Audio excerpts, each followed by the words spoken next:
dans un nouvel épisode de You Can Delegate It. Aujourd'hui avec Marine, on parle d'un sujet qui intéresse tous les entrepreneurs, l'optimisation du temps et surtout de notre énergie. Comment garder le cap sans s'épuiser?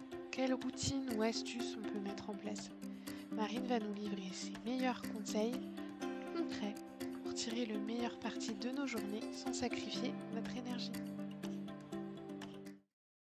Bonjour Marine, bienvenue de retour dans le podcast. Salut Marine et salut à tous. Alors, on se retrouve dans ce deuxième épisode sur justement un focus sur une partie, un morceau de ton métier.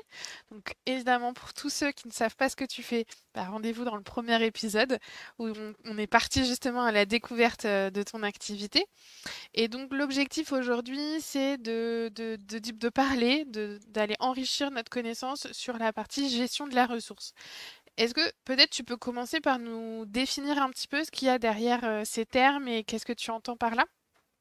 Ouais, avec plaisir. Alors, moi, derrière la gestion de la ressource, je prends en compte vraiment les ressources humaines, mais pas au sens RH, c'est-à-dire les ressources, le temps, le focus, donc la concentration, l'énergie, et en fonction de vos valeurs, de vos priorités, de vos objectifs aussi, il y a ça qui va rentrer en compte.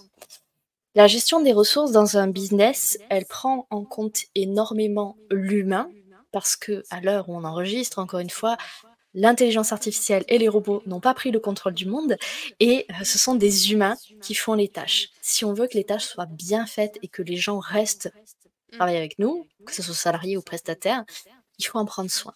Et donc, ça demande aux chefs d'entreprise, aux entrepreneurs, d'apprendre cette compétence qui est la gestion des ressources. Sujet super intéressant parce que je pense que c'est une question qu'on ne se pose vraiment pas souvent quand on est auto-entrepreneur, solopreneur, peu importe comment. Mais en tout cas, quand on est un peu seul dans son entreprise, on ne se la pose pas, cette question. On commence à se la poser quand on commence à avoir des salariés ou qu'on envisage d'agrandir nos équipes, etc. Et encore, pas toujours.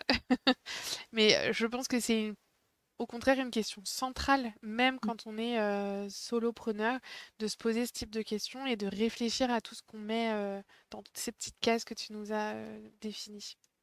C'est ça, parce que quand vous êtes seul, en plus, vous êtes le capitaine, vous êtes le navigateur, vous êtes le cuistot, l'infirmier, enfin bref, tous les jobs qu'il y a sur un bateau. Et si vous prenez pas soin de vous, si vous apprenez pas en fait à bien gérer vos ressources, vous allez viser le burn-out Mm. Ou si on reste sur notre bateau, on va couler. aussi. Si on prend un petit peu peut-être les ressources une par une pour essayer Mm. de rentrer dans le détail et de mieux les comprendre et puis potentiellement peut-être aussi commencer à se poser des questions parce qu'on est aussi là pour ça dans le podcast, d'initier un peu des réflexions. Quelle ressource tu voudrais évoquer en premier, soit parce que tu penses que c'est la plus importante ou soit parce que c'est celle que tu as envie de mettre en avant? Alors pour moi, la ressource la plus importante, c'est le temps. Mais il y aurait aussi l'énergie, parce que sans énergie, c'est compliqué de faire les choses. Donc, je te laisse le choix puisqu'on est sur ton podcast, Marine. Allez, prenons le temps en premier, cette ressource temps qui est primordiale. Super. Qu'est-ce qu'on met derrière? À quoi il faut réfléchir pour prendre conscience de cette ressource-là? Et comment peut-être on se fixe aussi des limites quand on n'a pas de limites qui nous sont imposées par notre extérieur, on va dire. Voilà, on pourrait imaginer quand on n'a pas d'enfant, ça veut dire qu'on n'a pas besoin d'être à la sortie de l'école en horaire précis. Quand on vit seul, on n'a pas forcément d'horaire précis pour nos temps de repas, nos temps de pause. On n'a pas quelqu'un qui vient nous couper au milieu d'une tâche. Donc quand on n'a pas ces barrières un peu naturelles qui viennent de notre extérieur, comment on se fixe nos propres limites, comment on en prend conscience des limites qui sont acceptables pour nous dans cette ressource. Alors, tu soulèves une vraie question parce que c'est vrai que quand on n'a pas d'enfants ou d'animaux ou de compagnes, compagnons, peu importe, on a tendance à se dire qu'on a tout le temps disponible pour notre business. Et ça, c'est un gros piège à éviter parce que si vous mettez tout votre temps dans votre business, tous vos autres domaines de vie, ils vont se casser la figure. Par exemple, la santé.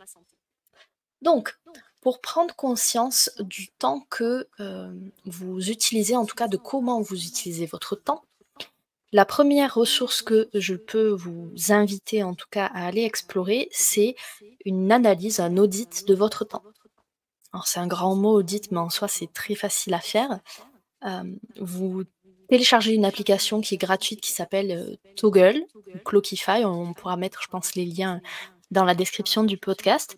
Et l'idée, en fait, c'est de chronométrer le temps que vous passez sur chacune de vos tâches. Alors, je ne vous dis pas de faire ça toute votre vie, mais faites-le au moins sur une semaine, voire peut-être 2, pour prendre conscience d'où vous allouez votre ressource temps. Mmh. Les parents et les personnes qui sont en couple ou qui ont une vie bien remplie ont cet avantage d'avoir une ressource temps qui est limitée. Oui. Donc, vous, ça va être entre guillemets plus facile. C'est vous allez regarder entre l'entrée de l'école, la sortie de l'école, qu'est-ce qui va se passer. Ouais. Pour les personnes qui n'ont pas ces contraintes-là, il va vous falloir un petit peu d'autodiscipline durant cette phase d'audit, en fait, pour prendre conscience vraiment des moments où vous travaillez, des moments où vous procrastinez, parce qu'entre nous, on le fait tous, et des moments où vous faites autre chose. Ça peut être du sport, vos tâches ménagères, votre repas, peu importe. Notez tout. À la fin, ces outils vous proposent des rapports qui se font tout seuls et qui vous permettent visuellement de voir où part votre temps. OK.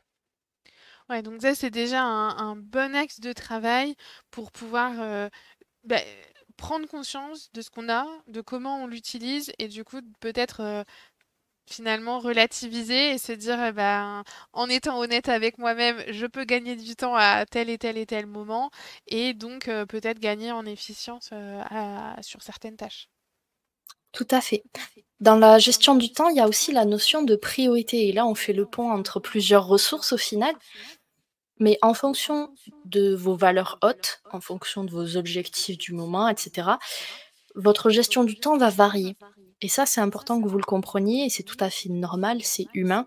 En fonction des priorités qui vont changer dans votre vie, euh, vous n'allez pas du tout vous organiser de la même façon. Mmh. Je vous prends un exemple. Des jeunes parents qui viennent d'avoir un bébé. Peut-être qu'avant leur gestion du temps, c'était travail, sport, sortie. Maintenant qu'ils ont un bébé, c'est bébé, travail, couple, et s'il reste un peu de temps et d'énergie, sortie. Donc vous voyez, rien qu'à travers cet exemple, que la ressource temps n'est pas utilisée de la même façon parce que la priorité en fait a changé. OK. Eh ben, je pense qu'on peut passer à notre deuxième ressource qui est l'énergie, parce que je trouve que c'est aussi beaucoup en lien. Ouais. C'est-à-dire qu'on peut avoir identifié des grandes plages de temps disponibles, mais pourtant, si on le met en rapport avec notre énergie disponible, ça peut peut-être déjà réduire considérablement notre ressource temps. C'est ça, c'est-à-dire que vous pouvez avoir 8 heures devant vous dans votre journée, mais si vous êtes jeune parent, vous êtes probablement fatigué et vous ne pouvez pas faire la même chose que quelqu'un, par exemple, qui n'a pas d'enfant. Donc, sur cette ressource-là, ce que je vous invite à vous poser comme question, et je vais vous demander d'être radicalement honnête avec vous, puisque il n'y aura que vous qui allez entendre votre réponse, c'est comment est-ce que vous allez en ce moment? Mais vraiment, est-ce que vous êtes fatigué? Est-ce que vous êtes stressé? Est-ce que vous êtes tendu? Ou au contraire, est-ce que tout va bien? C'est la détente, vous êtes en confiance? Vraiment, regardez comment vous vous sentez. Regardez si votre corps est en train de vous envoyer des signaux, de crier, de dire là j'ai mal au genou, j'ai mal au dos, j'ai mal au cervical. Ou au contraire, je suis totalement détendue et en confiance et je peux tout faire. Ça, c'est la première chose à faire pour auditer en fait le niveau d'énergie qu'on a. Au niveau business, une fois qu'on a pris conscience de notre niveau d'énergie, ce que je vous invite à faire, c'est de la répartir dans la journée en fonction de votre chronotype. Donc le chronotype, c'est une notion un petit peu compliquée, on va peut-être pas avoir le temps de la détailler dans cet épisode, mais si jamais j'ai fait 2 vidéos qui sont un petit peu anciennes, sur YouTube. Je pense qu'on pourra aussi, les partager si tu es d'accord Marine, qui expliquent ce qu'est le chronotype et comment vous pouvez adapter votre planning en fonction de votre chronotype. Pour faire très simple, c'est votre rythme circadien, c'est-à-dire sur les 24 heures, qui s'écoule à partir de maintenant. Euh, Comment est-ce que votre corps va fonctionner? Est-ce que vous êtes plus du matin, plus du soir, de la journée ou de la nuit? En fonction des réponses que vous allez donner, vous allez construire un planning qui va être radicalement différent de la personne qui est à côté de vous. Ouais. Donc quand même, le maître mot dans cette ressource énergie, c'est d'être honnête avec soi-même, de Mm. s'écouter et de s'adapter à soi, en fait. C'est ça. Sachant qu'au niveau de l'énergie, ça varie énormément, encore une fois. Si tu tombes malade, ta ressource énergie, t'en as quasiment plus. Donc tes objectifs et tes priorités doivent s'adapter aussi à cette ressource-là. Super. Donc on a fait, pour résumer, dans les ressources, la ressource temps, la ressource énergie. Qu'est-ce qu'on met ensuite, à quoi on peut réfléchir encore ensuite? Ah ben, tu parles de réflexion, ça tombe bien parce que la ressource suivante pour moi, c'est la concentration, le focus. Et là, la façon la plus simple, encore une fois, de regarder où part votre focus, c'est de regarder ce que vous faites, sincèrement, dans votre journée. Pour ça, moi, il y a quelque chose que j'aime beaucoup. Je ne sais pas si ça va être sur votre téléphone, mais moi, j'ai une application native qui me dit le temps que je vais passer sur mes applications. Donc, j'ai mis la même chose sur mon ordi, sur tous mes appareils. Et ça me permet de voir le temps que j'ai passé sur des réseaux sociaux, sur ma boîte mail, sur des outils clients, et ainsi de suite. Et une fois la semaine ou le mois écoulé, je me rends compte que, à certains moments, j'ai perdu mon focus. Alors que mes objectifs n'étaient clairement pas de procrastiner, par exemple en scrollant sur Instagram ou sur LinkedIn. Je veux vous déculpabiliser là-dessus. On ne peut pas être focus tout le temps, tous les jours, au même niveau, en permanence. Pour un être humain normal, le temps maximum de concentration efficace, c'est 1h30. Donc, vouloir être concentré pendant 8 heures d'affilée, comme on nous le demande par exemple dans le salariat, c'est un peu une aberration. OK, super. Alors, on a évoqué 3 ressources, mais évidemment, il y en a plein. On Ouais. n'aura évidemment pas le temps de toutes les traiter là, dans notre, court épisode. L'idée, en tout cas, c'est d'initier des réflexions, d'initier des prises de conscience, au moins des questions à se poser, pour, pouvoir s'améliorer, en fait. Tout simplement se dire, «Comment est-ce que je peux aller dans le bon sens?» faire un premier pas dans le bon sens. Moi, il y a quand même juste peut-être, parce que, ça reste mon cœur d'activité, une ressource sur laquelle je vous invite aussi à réfléchir, c'est vos compétences. Évidemment, savoir, quelle est notre zone, d'expertise, celle à mettre en avant, pouvoir, compter dessus et vraiment s'en servir parce que, c'est là où on est le plus efficace, parce que c'est celle qu'on maîtrise le mieux, plutôt que de s'aventurer dans des compétences qu'on maîtrise, moins et qui du coup nous mettent plus en difficulté. Évidemment, on revient à celle qu'on vient d'évoquer, mais forcément, une compétence qu'on maîtrise moins, il nous faudra plus de temps, plus de focus, plus d'énergie, alors que celle qu'on maîtrise en excellence sera beaucoup plus simple pour nous. Et connaître ses compétences, c'est aussi gagner beaucoup de sérénité et beaucoup de facilité dans tous les autres domaines. Par exemple, si on est très sûr de ses compétences, ça sera d'autant plus facile de les vendre. Et donc, on maximise notre énergie et notre efficacité par rapport à toutes les tâches qu'on a à faire dans notre quotidien. J'aurais pas pu dire mieux. Bon, on a fait ce premier tour des ressources. Évidemment, il y en a plein d'autres. Et si il y a des questions qui émergent, il ne faut pas hésiter, que ce soit en commentaire ou à nous contacter directement pour échanger, poser des questions et approfondir encore un peu plus la gestion de nos ressources. Merci beaucoup Marine pour ce deuxième épisode et on se retrouve très bientôt pour notre dernier épisode ensemble où là on va aller se concentrer sur les compétences justement à l'intérieur de ton métier, tout ce qui va en faire un peu sa singularité et on va aller chercher à expliquer tout ça. Merci Marine, merci à vous et on se retrouve dans le dernier épisode de cette série. Et voilà, c'est déjà la fin de cet épisode. J'espère que tu as apprécié autant que moi cette conversation enrichissante. Je suis Marine, consultante RH et facilitatrice de succès pour les indépendants passionnés. Mon rôle, révéler tes compétences clés et t'aider à bâtir l'équipe parfaite pour réaliser tes rêves.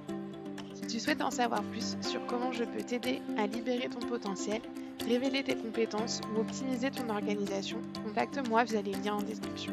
Tu y retrouves aussi toutes les infos concernant notre invité du jour. N'oublie pas de t'abonner au podcast pour ne manquer aucun des prochains épisodes et partage-le autour de toi pour m'aider à grandir. Si tu as des questions, des commentaires ou si tu souhaites partager ta propre expérience, n'hésite pas à me contacter.